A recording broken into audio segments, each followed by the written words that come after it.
Whew. Running at 12 in the afternoon. Now it's like 1:30 or something. Okay.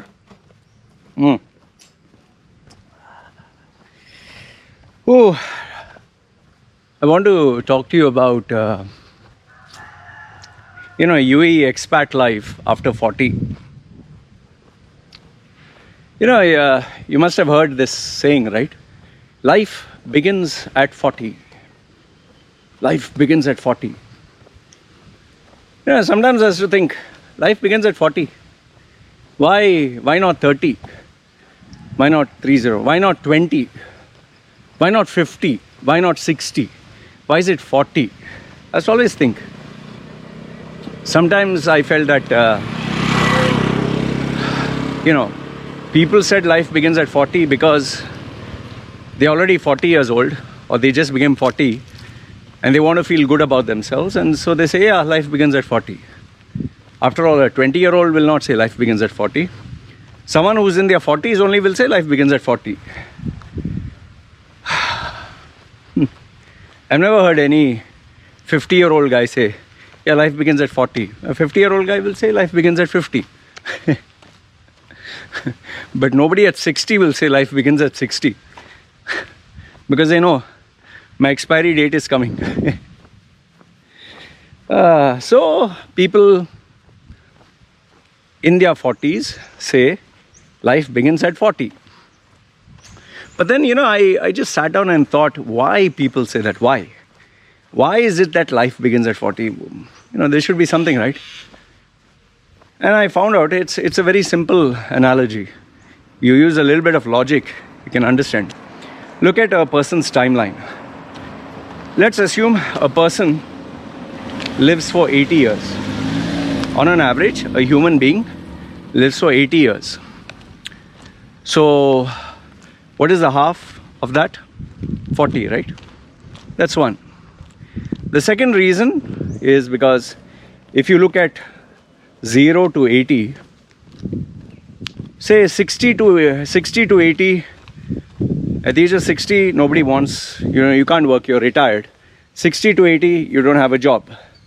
Okay, you're depending on others. 0 to 20, you are in school and college. So 20 to 60. So you have 20, 30, 40, 50. So if you actually look right in the center, once again is 40. So more or less, if you actually look at it, you will peak, or rather your peak is from 40 till the age of 40, 45, 50, that range.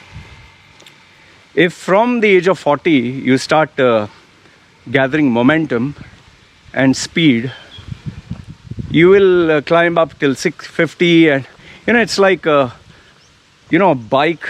Like, for example, you see some of those Red Bull stunts. The motorcyclist goes from top, goes down, so there is momentum. Then he goes fast. Then when it goes down, he already has momentum, and then he has to fly up. So because the momentum from the initial bit, from the point he started, pushes him all the way down, now he can speed as much as he likes to help him propel himself up. And he will keep going up till the speed, the gravity cancels out all the momentum he had. It reaches equilibrium,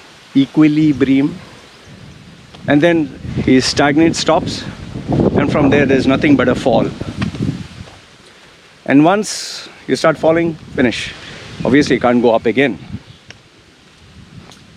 So in the same way, for a person's career, for a person's career growth, success, that momentum is required. From the age of 40, if a momentum is there, okay, from the age of 40, if the momentum is there, fine, you can push it till 50, you can push it 40 to 45, 45 to 50, 50 to 55, and towards the dying stages of 60. Why do I say dying stages? Because the corporate world, nobody wants to employ a person who's 60. However, what do you do if you lose your job at 40? What do you do if you lose your job at 45 or 50? That's even worse. And after 50, if you lose your job, you're fucked. You're going to have a tough time.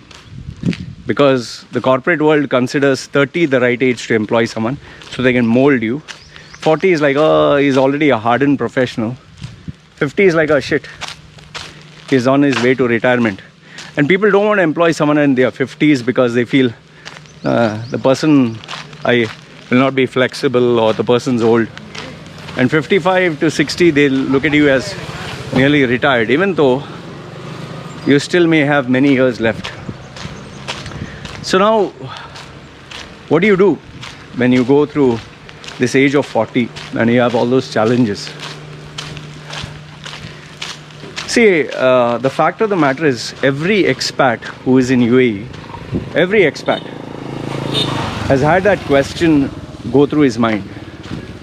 What will I do one day when I have to leave? What do I do if one day I don't have a job, I don't have a visa? Everyone thinks about this.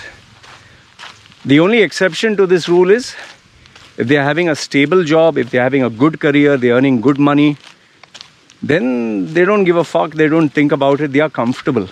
It's like going for a movie theater. When you watch a movie and your seat is comfortable and your popcorn is there and your juice is there, and you know your girlfriend is or your boyfriend is next to you and you're comfortable and the AC is right and the movie is playing well, you'll not think of moving, you'll not even think of anything. But however, if you have not bought your popcorn, or there you get uncomfortable, you don't have your cool drink or your soft drink, there you get uncomfortable. Or let's say, for example, the seat is not good, then you'll try to call a cinema attendant and say, listen, my seat is not right. Or let's say the movie is not clear or the focus, there you get uncomfortable. So when you get uncomfortable is only when you get up from your seat and you try to make things right.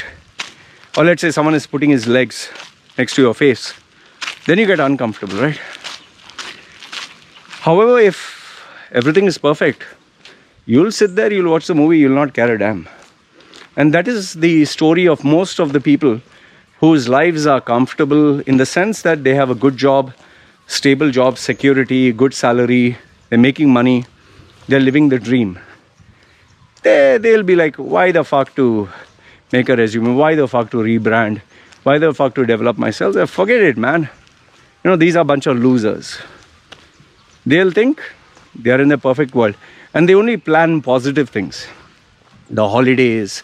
Oh, the new iPhone has come out. Or the new Samsung is coming. Oh, the new car. I have to upgrade this. Oh, I have to look at the next position as director. So people just want to have a good life. Nothing wrong. Nothing wrong. You just want to enjoy, you know, the best life has to offer, because you believe you have earned your success. Although the reality is you have not earned your success. You're just the right person at the right time, at the right place, in the right situation, during the right economic phase. This nobody will admit. But where they come to realize it is when things don't go your way. Recession comes, you lose your job. Oh, the market is bad. You get a boss who doesn't like you and he makes life miserable. Oh, politics. You get people who are more competitive than you or better than you, and you get replaced. Oh, you know, he's kissing the ass or something.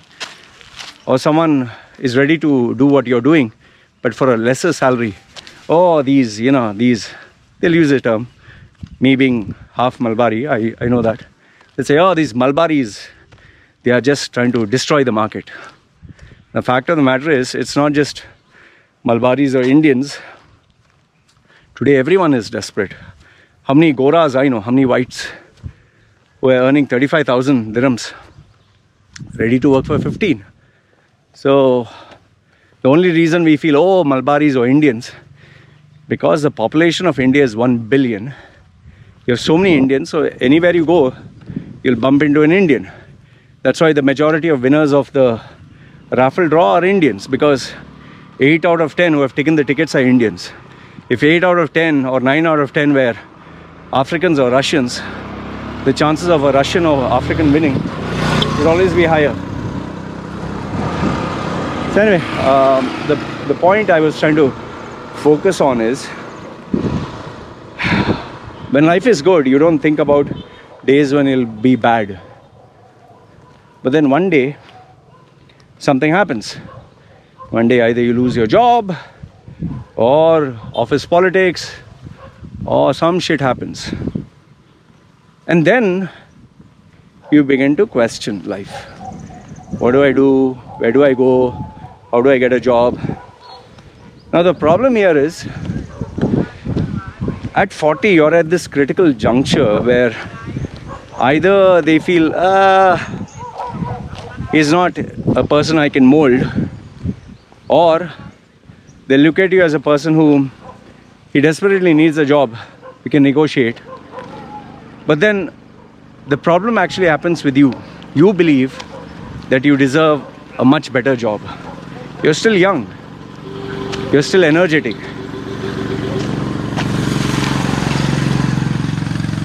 you're still young, you're still energetic, you still want the best that life has to offer.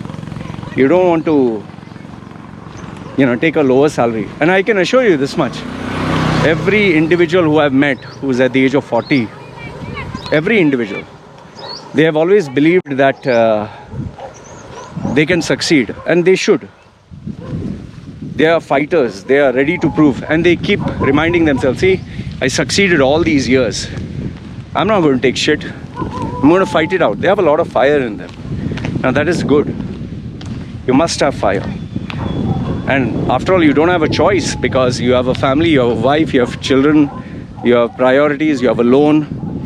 You're still thinking about building that house, you're still thinking about settling down, you're still thinking of different options. You're at this juncture of your life where I have another 20 more years.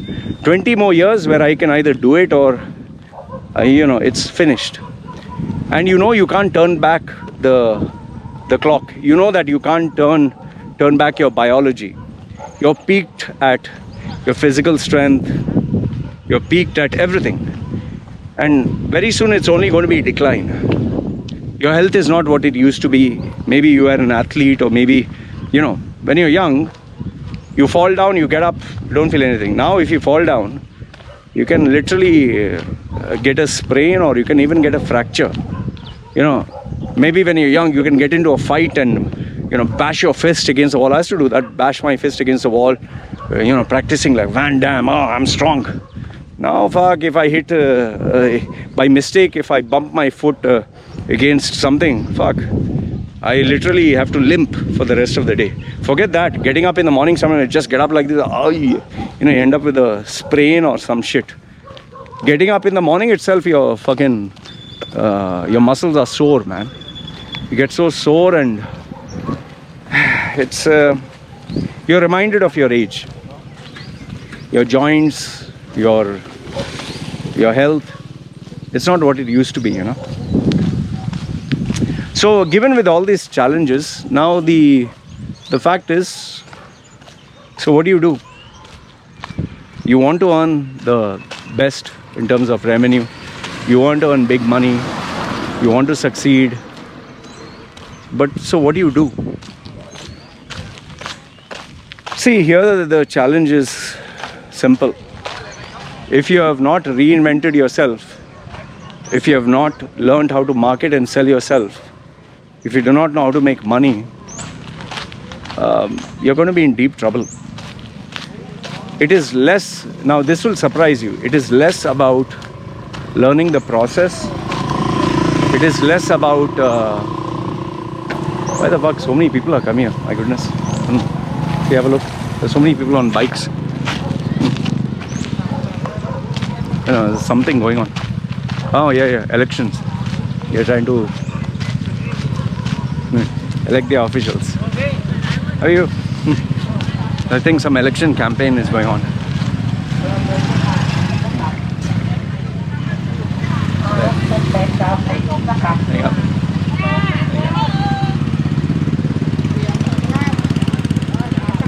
election campaign. Hi, Gav. It's an election campaign. I better walk out of here. Okay. So, surprising. This is the first time I'm seeing an election campaign. Okay. Anyway. So, what else? Crazy, huh? Okay. So, what I was telling you is you literally want to succeed. You want to make more money. But now, the problem here is you have learned the processes of the company, you have learned the skills, you have the experience of the industry. You don't need to do anything more. How much more can you learn accounts? How much more can you learn logistics? How much more can you learn operations? Well, the only thing maybe you need to learn a little bit more is, okay, if you are managing 10 people, now you have to manage 20 people or 30 people. It takes a little bit more skill. But you have learned the fundamentals more or less the way you have to. There's nothing more to learn. So now the question is, what is a skill to help you survive? And the only skill I can tell you in the Middle East, especially UAE or Dubai in particular, well, I don't know, you could say world over. But the reason I don't want to generalize and say the whole world is, I've not been to all parts of the world. So I don't want to be like a guy who knows everything. My specialization focus is always Middle East because I've been there. I can tell you maybe in India and UAE this will be applicable. I don't know other countries. But I do know that if you cannot talk, if you cannot communicate, you cannot survive. And by talking and communicating, it's not just being a talker. See, I used to misunderstand this.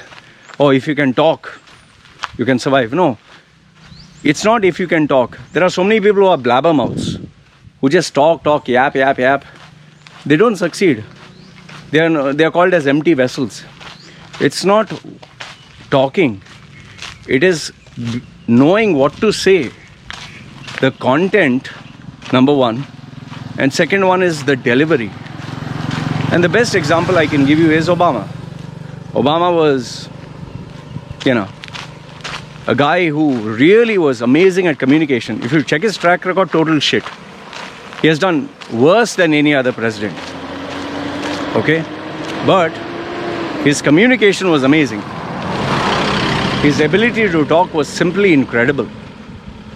See, like even me, I'll tell you, even me, I'm into personal branding. Now, am I the best in the world as the greatest and all? No.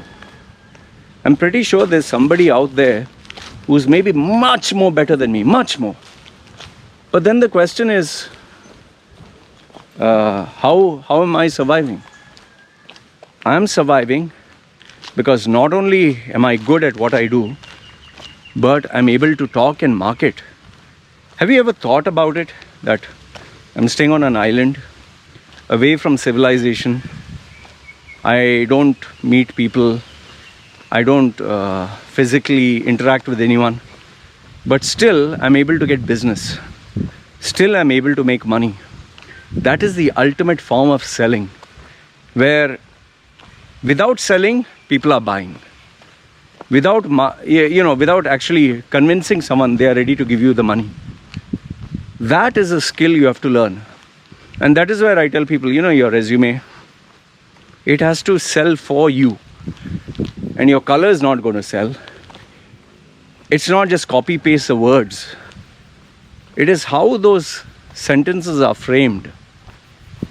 It is how how those words communicate a message. In fact, when I train my clients on how to talk, they tell me, Loy, interview, I can ace it. But when I take their interview, actually take it, they fuck up. They absolutely mess up. Because I record the session and I play it back for them and I tell them, see, this is what you're saying, see? And they never notice. Most of them, 99%, do not know what the fuck they are saying. They know they are saying it, but nobody breaks it down for them. So when I break it down, they are lost. So life after 40 is all about marketing and selling yourself. Being so aggressive, being like a shark. Being a person who if someone were to wake you up at 3 o'clock in the morning and ask you, tell me, why do you stand out? You should be able to, like with perfection, you should be able to sell and market your skills. You know that elevator pitch, right? 30 seconds. You have 30 seconds to sell and market your skills. I always ask what is your 30-second pitch? What is your 1-minute pitch? What is your 3-minute pitch? What is your 5-minute pitch? What is your 7-minute, 15-minute? You should be able to answer this flawlessly. And if you can do it flawlessly, you're the man. But if you can't do that, then how can you sell yourself? How do you survive? See, people don't think about this. Like I told you, you're sitting in a movie hall and everything is perfect. You don't think about getting up from your seat. But when things are not perfect, that's oh shit, now what do I do? And so many of them, they obviously, people in need only will get in touch with me, not people who are satisfied and happy with life. When people don't have a job or when they are in trouble, it's like when you're sick, you go to a doctor, not when you're perfectly healthy. But the ones who are proactive, the ones who don't want to be on that chopping block, they take the proactive approach. Now, oh, look at the amount of motorcycles. You just look at this. You can see this? Huh. My goodness. The number of people. Crazy, huh? Eh. See, lost my chain of thought. Anyway, coming back. The main thing that you have to learn is, if you do not take charge of your life, if you do not take control, life will take control over you. Yes, that's my baby. She's calling me. That's my baby. See, you can see? You can't see. You can't see anyway. So, when I talk to these people I tell them, see, listen man, you need to completely revamp your process. Completely you need to revamp, because if you do not revamp, you cannot survive. And that is where, having a pride, oh Loy, I succeeded before, I can succeed again. Oh, this is nothing new. Then you will be fucked. Because if you were that good, you wouldn't lose your job the first place. I mean, the best example I can give you is my mum and my mother and stepfather. When they lost their jobs at the age of 40, this is in the 80s, 1990s, in the 1990s, late 90s, when they lost their job, they were full of arrogance and pride and confidence that, lost my job, so what, we can get it again. And they tried. They had money, because they had money. They had 4 or 5 houses, properties, bank balance. They kept fighting. Little did they know that they were fighting a losing battle. And eventually they lost everything. Today, at the age of 60, they are penniless. Completely penniless. And this is what I see most of the expats. This is what they are doing. They're fighting a losing battle. The pride and the arrogance and the overconfidence. Oh, I succeeded before, I can succeed again. No, you're fucking wrong. Your past doesn't equate to your future. Just because you succeeded in the past, just because you're lucky in the past, doesn't mean life is going to repeat itself. Technology has changed, times have changed, people have changed. You're not going to succeed if you don't completely reinvent yourself. See, whether you agree or don't agree, I'll tell you this much. Yes, life may begin at 40. Fine, it's a new beginning. But it's the beginning of the end. The beginning of the end. Why? 40, 50, 60. After that, who the fuck wants to know you unless you have shitloads of money? Who wants to employ you? Who wants to be with you? Who wants to marry you? Who wants to date you? You don't have money, you're a normal average Joe, who the fuck cares? Tell me how many superstars, how many celebrities are you interested to watch after the age of 60, unless you're Morgan Freeman or you're Anthony Hopkins, Lady Gaga, Madonna, Rihanna, Taylor Swift. What happens to all of them? Once you get old, you reach your peak, bye-bye. So just keep in mind, if you're 40, you're peaked. Now it's either you maintain, and if you try to maintain, you'll just maintain and slowly decline. The only way to survive is to push it up, up, up, up. Like, the motorbike, I give the analogy, going down, go as fast as you can so that you can shoot up. Because eventually gravity, which pushes the object that is going up down, that is time and age and competition, you'll eventually reach a point where you can't fly anymore and you have to come down. And once the decline starts, I can assure you, nothing can save you. Maybe you can ensure damage control, but then it's too late. I get people at the age of 60 saying, Loy, do you think you can do something with my CV? Tell them the truth. Even if I do something, there's nothing you can do, man. It's over. I mean, why should I tell them lies? So anyway, I thought I would have this heart-to-heart conversation with you of life begins at 40. Just getting fucking old. And as you're getting old, you become useless. Nobody wants you. And then they throw you out. And once you're thrown out, finish. Go back to your country. Nobody wants you there because you're old. The people you know no longer exist. You just become a relic. Why do you think I left UAE before UAE would throw me out? The same reason, no? Law of diminishing returns. Anyway, this is what I wanted to share with you. Let me know, what do you think? Life begins at 40. Let me know what you think. Alright? I'm also getting old, man. Anyway, guys, take care. Ciao.